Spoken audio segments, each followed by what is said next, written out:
할렐루야. 네, 오늘도 이 거룩한 주님의 날, 주의 전에 오신 여러분들을 주님의 이름으로 환영하고 축복합니다. 옆에 계신 우리 교우들과 인사합시다. 반갑습니다. 권사님 힘내세요. 자, 오늘 12월 첫 번째 주일이고요. 2025년도가 이제 채 한 달이 남지 않았습니다. 이번 2025년도 이 한 해를 잘 정리하시고 또 다가오는 새해를 맞이하려면 힘을 내야 됩니다. 긴장 다 담궜다고 끝난 건가요? 아닙니다. 네. 여러분 다시 기도의 자리로 나와야 돼요. 예배의 자리로 나와야 됩니다. 헌신의 자리로 나와야 됩니다. 끝까지 힘을 내서 주님 앞에 충성하는 믿음의 자녀들이 되시기를 주의 이름으로 축원합니다. 저는 대강절 둘째 주일을 맞이해서요, 오늘 본문의 말씀을 가지고 바울의 아이코노그라피라는 제목을 준비했습니다. 자, 이 아이코노그라피라고 하는 이 단어는 헬라어 두 개의 단어의 합성어인데요, 에이콘이라고 하는 단어와 그라페인이라는 단어의 합성어입니다. 조각이나 그림 안에 담겨져 있는 그런 종교적인 내용들을 비교 연구하는 미술학의 한 분야입니다. 이것을 학문적인 용어로 도상학이라고 말하는데요. 이것이 현대에 와가지고 2차적인 의미로 파생되어서 세계 모든 사람들이 공감할 수 있는 이미지, 모든 사람들이 함께 인정할 수 있는 상징적인 단어, 이것을 아이코노그라피라고 말합니다. 여러분, 바울이 갖고 있는 아이코노그라피는 무엇일까? 오늘 본문의 말씀을 통해서요, 그것을 깨닫고, 그리고 여러분들만이 갖고 있는 나만의 아이코노그라피가 있기를 주님의 이름으로 축원합니다. 2000년 역사상 최고의 전도자 그러면 두말할 것 없이 바울이지요. 물론 천주교에서는 베드로를 제일로 뽑지만 알만한 사람들은 다 알아요. 바울이야말로 2000년 역사상 최고의 전도자다. 바울의 공로가 무엇이냐? 예루살렘 안에 있었던 이 기독교라는 복음을 3차 전도 여행을 통해서 복음을 유럽으로 전하고 소아시아에 전하고, 바울이야말로 복음 전도의 최고의 공로자입니다. 저뿐만이 아니고 아마 대부분의 모든 목사님들 또 성도들도 이 바울을 흠모하고 또 바울을 존경합니다. 저도 그래서요, 제가 나름대로 작은 소망이 하나 있다면 나이 60이 좀 넘으면은 이름을 좀 한번 바꿔보려고 그래. 조바울이라고. 어떻게 괜찮은가요? 지금은 아니고 이제 좀 은퇴할 쯤 돼가지고 조망치보단 낫지. 조바울이. 제가 인천 북지방에서 목회할 때요, 저보다 8살 많으신 장준순 목사님이라는 분이 계신데 같이 개척했습니다. 근데 어느 날 보니까 이름이 바뀌었어. 장다윗으로. 그리고는 또 그 사모님도 이름을 또 바꿨더라고. 김이스라엘. 그게 너무 일찍 서두른 감이 있더라고요. 그때 이제 40대였을 텐데요. 그래 저는 그냥 은퇴할 쯤 돼가지고 겸손하게 이름을 좀 한번 바꿔보려고 하는데 뭐 안 할 수도 있습니다. 너무 크게 여러분 걱정하지 마시기 바랍니다. 바울이 복음 전파에 성공할 수 있었던 이유가 있습니다. 그것은 바로 집중력입니다. 자기의 모든 삶을 다 거기에다가 쏟아부었어요. 오직 복음 전도, 오직 예수 복음. 디모데후서 4장 6절에 보면 바울이 말하기를 내가 전제와 같이 벌써 부어졌도다. 전제라고 하는 건 기름을 태울 때 거기다가 넣는 기름입니다. 그래서 기름이 타면서 등불이 이제 밝히잖아요. 그러니까 자기의 삶을 다 예수에게 다 쏟아 부은 거예요. 그랬기 때문에 바울의 전도가 성공할 수 있었고, 기독교 복음이 예루살렘을 넘어가지고 유럽으로 소아시아로 점점 번지게 된 줄로 믿습니다. 지금 여러분들은 어디에 집중하고 있습니까? 돈 버는 데 집중하시나요? 아니면 건강에 집중하십니까? 아니면 취미생활에 집중하고 있습니까? 지금 여러분들이 집중하고 있는 그 일, 내 모든 삶을 하고 있는 그 일, 후회하지 않습니까? 내 모든 것을 다 쏟아부어도 아깝지 않습니까? 지금 내가 가고 있는 그 길, 하나님께서 인정하신다고 확신하고 있습니까? 바울은 자기의 모든 삶을 오직 복음 전도, 예수 복음, 거기에 집중했어요. 자기의 삶을 다 거기에다가 쏟아부었어요. 그래서 사도행전 20장 22절에 말합니다. 내가 달려갈 길과 주 예수께 받은 사며 복음 증거하는 일을 마치려 하면은 나의 생명을 좀 귀한 것으로 여기지 아니하노라. 아멘. 복음 증언하는 일, 바로 십자가에 달린 예수 그리스도, 그 예수 복음 전하는 일에 나의 생명조차 귀한 것으로 여기지 않겠노라. 오직 복음, 오직 예수 그리스도, 예수가 달린 그 십자가. 고린도전서 1장 23절에 바울이 또 이렇게 말합니다. 우리는 십자가에 못 박히신 예수 그리스도를 증거하나니 유대인들에게는 거리끼는 것이고 헬라인들에게는 미련한 것이로되 오직 하나님의 능력을 받은 우리들에게는 유대인이나 헬라인이나 하나님의 능력이요 지혜니라. 할렐루야. 예수 복음, 오직 십자가에 달린 예수 그리스도. 여러분, 이 십자가라고 하는 게 무엇입니까? 로마가 자기들이 지배하는 백성들을 효과적으로 지배하려고 그들이 만든 처용 도구입니다. 십자가에 달렸다고 하는 얘기는 가장 추한 모습이고 가장 수치의 상징입니다. 만약 내 가족 중에 누가 십자가에 달려서 죽었다, 그러면 얼굴 들고 다니지도 못해. 너무 부끄러워서 웬만한 좀도둑은 거기 달리지도 못해요. 아주 극악무도한 죄인들을 달았던 형벌 도구입니다. 그런데 그 십자가가 지금 2000년도에 와가지고 어떻게 됐냐, 이제는 자랑의 상징이 돼버렸어. 멋이 돼버렸어. 그래가지고 멋을 부릴 줄 아는 사람들은요, 목에다가 금 십자가를 달고 다니더라고. 누가 이렇게 달고 다니나 봤더니 내 둘째 아들이 그걸 달고 다니고 있더라고. 그분 아닌데 어쨌든 비슷한 거를, 아 임마 너 그거 왜 달고 다녀? 멋있잖아요. 멋있잖아요. 저주의 상징, 심판의 상징, 아픔의 상징이 그 십자가가 지금은 우리에게 자랑이 된 거예요. 멋의 상징이 됐습니다. 왜 그랬을까요? 십자가에 달리신 그 예수가 다시 부활하셨기 때문에 생명의 상징, 부활의 상징이 된 줄로 믿습니다.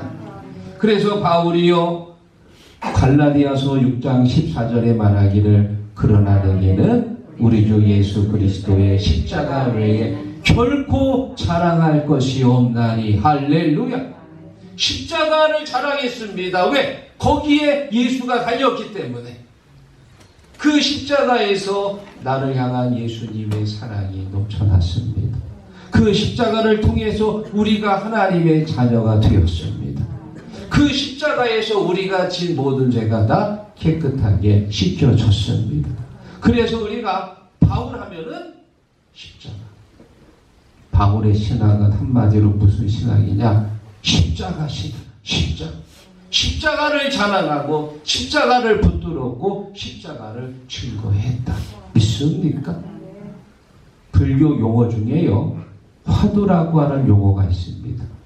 화두라고 하는 것은 그 사람이 평생을 추구하는 단어, 그 사람이 평생을 연구하는 단어, 그 사람의 모든 삶을 대변 대변해주는 하나의 결정체, 화두.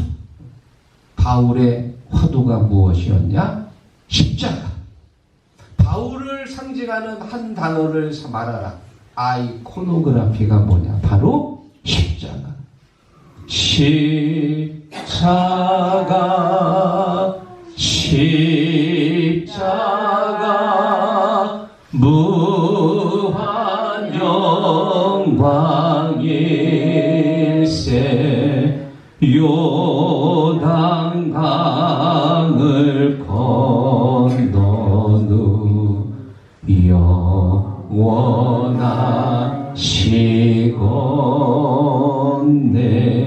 사랑하는 성도 여러분, 바울 하면은 떠오르는 단어가 뭐라고요? 십자가. 이것이 바로 그의 아이코노그라피입니다. 모든 사람들이 공감할 수 있고, 한국에 있는 사람들뿐만이 아니고 영국에 있는 사람들도, 미국에 있는 사람들도 모두가 공감할 수 있는 아이코노그라피, 바로 십자가다. 여러분, 명벽 기도라고 들어보셨지요? 기도원에 가면은 그 밑에 이렇게 한 평짜리 방이 하나 있습니다. 그러면 들어가 보면 거기에 벽에 십자가 하나 작은 거 걸려져 있고요. 그 기도방에 들어가서 간절히 이제 기도하는 거예요. 남유다 분열왕국 시대 12번째 왕 히스기야라고 있었는데 죽을 병에 걸렸습니다. 그때 하나님께서 이사야 선지자를 보내서 명령합니다. 너는 집을 정리해라. 네가 일어나지 못하고 죽을 것이다. 사형 선고 받은 거예요. 그러자 이 히스기야가요, 벽을 바라보고 하나님 앞에 간절히 기도했다고 해서, 하나님, 지금까지 제가 주를 위해 행한 것들을 기억하사 주여 저를 살려주십시오. 제가 더 하나님 앞에 헌신하겠습니다. 벽을 바라보며 간절히 기도할 때 주님께서 다시 그의 생명을 15년이나 연장시켜 주셨더라. 할렐루야. 불교의 스님들도요, 이렇게 가부좌를 틀고 앉아서 1년이고 2년이고 눕지도 않고 벽을 바라보면서요 수행하시는 분들이 많이 계세요. 어떤 유명한 스님은 거의 10여 년 동안을 눕지도 않고 앉아가지고, 야, 그거 어떻게 그게 가능한지. 그리고 마지막에 이제 열반하시는데, 열반할 때 딱 한마디를 하고 죽으셨다고 그래요. 여러분 놀라지 마세요. 뭐라고 말하냐? 무라! 뭐라고요? 무! 먹는 무 말고 없을 무입니다. 없을 무. 무라! 무! 인생은 아무것도 아니고 한평생을 살고 10여 년을 내가 수행을 했는데 결국 인생은 헛되고 헛된 것이다. 아무것도 아니야. 무라! 그리고는 돌아가시는 거예요. 제가 그 얘기를 들었을 때, 아니 그 간단한 진리를 뭘 그렇게 10년 동안이나 앉아가지고 수행을 하셨을까? 나 벌써 30살 때 알았거든. 전도서 1장 2절이 있잖아요. 전도자가 이르되 헛되고 헛되며 헛되고 헛되니 모든 것이 헛되도다. 성경만 보면 다 나오는 것을 그 오랜 시간 후에 그걸 터득하시려고. 그 스님의 화두가 뭐냐? 무입니다.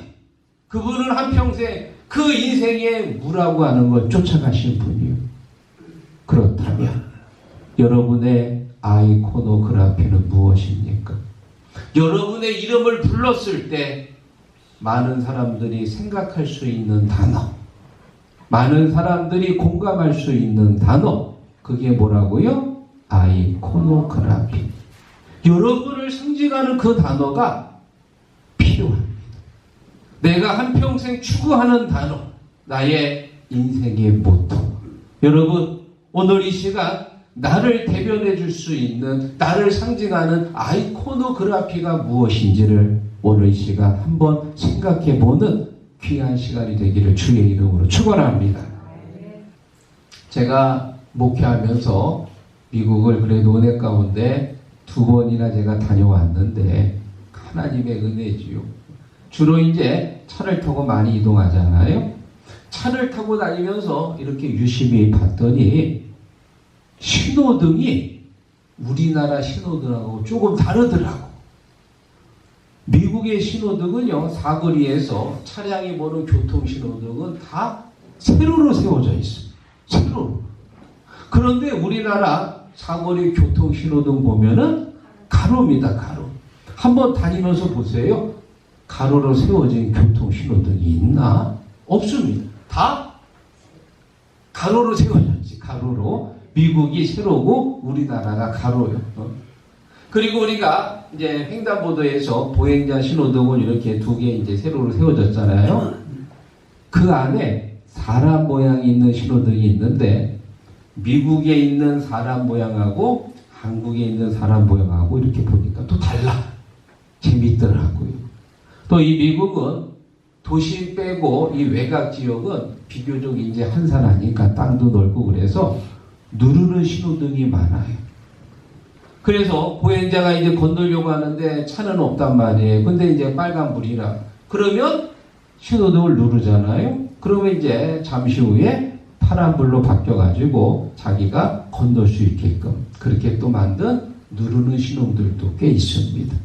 아마 세계 어디를 가도요, 다 이제 이 신호 체계들이 다 다를 텐데, 그런데 같은 게 있어. 그게 뭐냐? 빨간불은 멈추고요. 파란불은 가는 거예요. 여러분, 이 빨간불과 파란불은 한국뿐만이 아니고 미국뿐만이 아니고 저 영국이든 세계 어디를 가도 공통이요, 공통. 빨간불은 섭니다. 파란불은 가는 겁니다. 이게 바로 세계 모든 사람들이 공감할 수 있는 아이코노그래피. 모든 사람들이 마음속에 새겨진 상징적인 단어입니다. 오늘 이런 아이코노그래피가 있기를 주의 이름으로 축원합니다.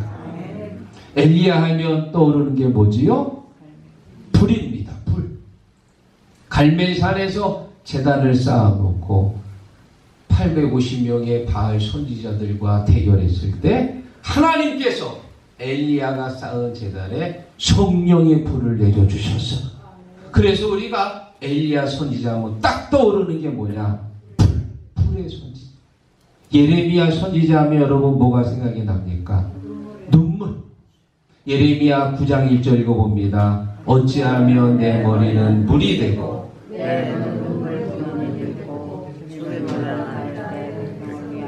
주야로 울리로다. 아멘. 내 머리는 물이 되고. 다시 말하면 내 머리가요 마치 물탱크처럼 물이 꽉 차가지고 멸망으로 가는 내 백성들을 위해 내가 하염없이 눈물을 흘렸으면 좋겠다. 그래서 늘 이 예레미야는요 눈물을 흘리며 복음을 선포했던 선지자입니다. 예레미야의 아이코노그래피가 뭐냐? 눈물이다. 눈물. 여러분 에스더 하면 생각나는 게 뭔가요? 죽으면 죽으리라. 하만에 의해서 모략에 의해 가지고 내 백성이 다 죽게 됐다는 얘기를 들었을 때 내가 3일을 금식하고 왕 앞에 나갈 텐데 죽으면 죽으리라. 만약 내게 죽음이 온다면 기꺼이 죽을 것이고 하나님이 살려주시면 나는 살아날 것이다.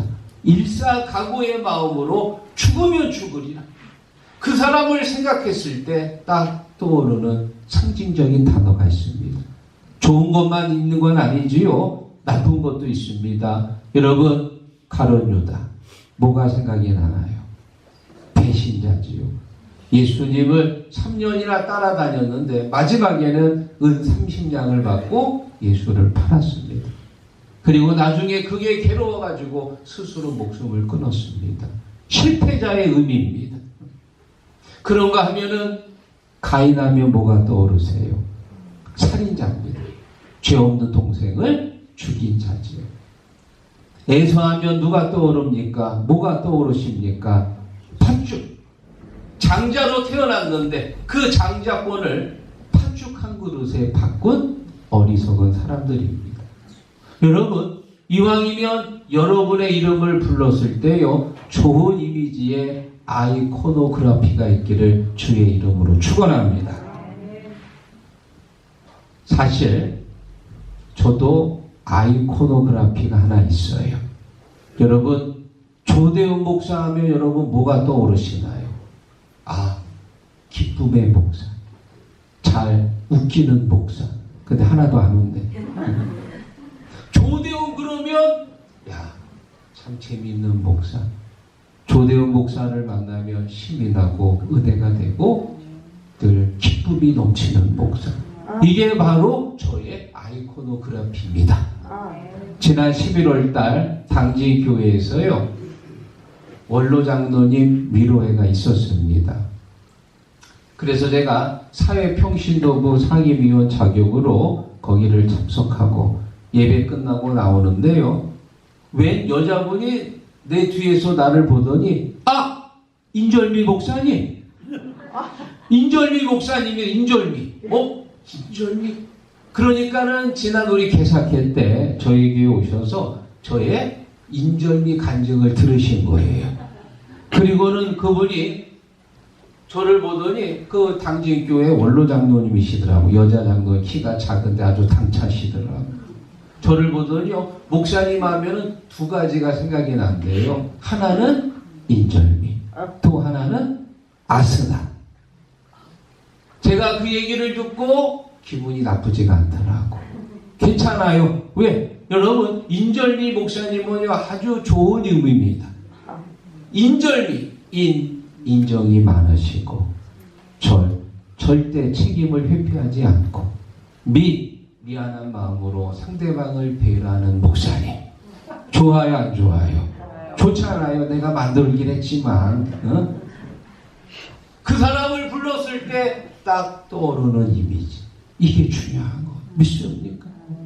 창세기 37장에 보면은 야곱이 막내 아들 요셉을 불렀어요.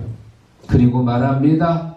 막내야, 너 형들한테 가가지고 형들이 잘 있나? 형들을 잘 살펴보고 나한테 와서 좀 보고 좀 해다오. 예, 알겠습니다. 하고 이제 요셉이 지금 있는 곳은 헤브론 골짜기인데요, 형들이 세겜이 있다는 얘기를 듣고 세겜으로 갑니다. 갔더니 형들이 또 다른 데로 이동을 했어요. 그래가지고 이제는 도단으로 이제 형들을 찾아갑니다. 형들이 양들을 들에서 치고 있다가 저 멀리서 동생이 오는 걸 봅니다. 자, 그런데 그들이 요셉을 보고 뭐라고 얘기하느냐? 서로 이르되 꿈꾸는 자가 오는 도다. 아멘. 누가 온다고요? 꿈꾸는 자. 요셉의 아이코노그래피가 뭐예요? 꿈꾸는 자. 어릴 때부터 꿈을 많이 꿨거든. 열한 볕단이 자기 볕단한테 절하는 꿈을 꾸었고요. 해와 달과 열한 별이 자기에게 절하는 꿈을 꾸었습니다. 어렸을 때부터 이런 특별한 꿈을 꾸어가지고 형들한테 얘기했는데 형들이 아주 싫어했지. 그런데 하나님께서 요셉이 꾼 꿈을 결국 이루게 하셨더라. 할렐루야. 오늘 말씀을 정리하면서요, 한 가지 예언을 말씀을 드립니다. 제가 2018년도에 호소대학원에 가서 박사과정을 시작했는데, 제가 대학을 졸업하고 나서 그리고 대학원 다니고, 그때가 1998년도입니다. 20년 만에 다시 이제 공부를 시작했는데요. 감신대 대학원 다닐 때는 대학교 나와서 곧바로 들어가가지고 굉장히 그때 좀 무료했습니다. 또 그때 결혼도 하고 목회도 시작해가지고 공부를 해도 하는 둥 마는 둥, 맨날 뒷자리에 앉아가지고 그냥 졸기일수였고, 그때는 공부가 주가 아니었습니다. 그런데 20년 만에 다시 이제 박사과정을 공부하면서요, 제 마음에 결단하기를 20년 만에 공부하는 건데 이번 공부는 한번 좀 제대로 해보자. 교수님들도 저하고 나이가 비슷하시고, 또 학문적으로는 뭐 저보다 훨씬 깊겠지만 목회적으로 볼 때는 또 제가 전문가잖아요. 그래서 이번에는 제가 이 3년 동안 공부할 때 늘 앞자리에 앉았어요. 뒤로 가지 않고 앞자리에 앉아가지고 꼭 강의 시간마다 한두 개 이상씩 꼭 질문도 하고, 한 50대니까 철이 들더라고. 30살 때는 그냥 늘 뒤에 앉아가지고 그랬는데, 대학원 박사 공부할 때는요, 열심히 또 질문도 재미있는 질문을 준비하고요. 같이 공부했던 김양자 목사님이라는 여자분이 계셨는데, 그분이 저를 보고 그래요. 목사님이 섬기는 교회 성도님들은 참 좋겠어요. 아니, 왜 그러는데요? 목사님이 이렇게 재미있게 웃겨가지고, 목사님 다니는 교회 그 성도들은 날마다 웃을 수 있어서 좋겠어요. 그리고는 말하기를 우리 교회 꼭 한번 와봤으면 좋겠대. 아, 오지 마세요. 괜찮습니다. 그냥 내가 설교한 거 녹음 드릴 테니까 그거 들으시고 웃으시면 됩니다. 여러분, 바울의 아이코노그라피가 뭡니까? 십자가. 바울하면 십자가. 십자가 하면 바울입니다. 조대현 목사 그러면 아이코노그라피가 뭐냐? 기쁨입니다. 즐거움, 해피.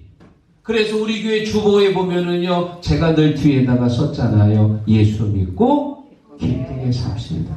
교회 오는 게 즐겁고, 예배 드리는 게 행복하고, 찬양할 때 은혜가 넘치고, 나는 기뻐요. 정말 기뻐요. 주 예수 사랑 기쁨 내 맘에.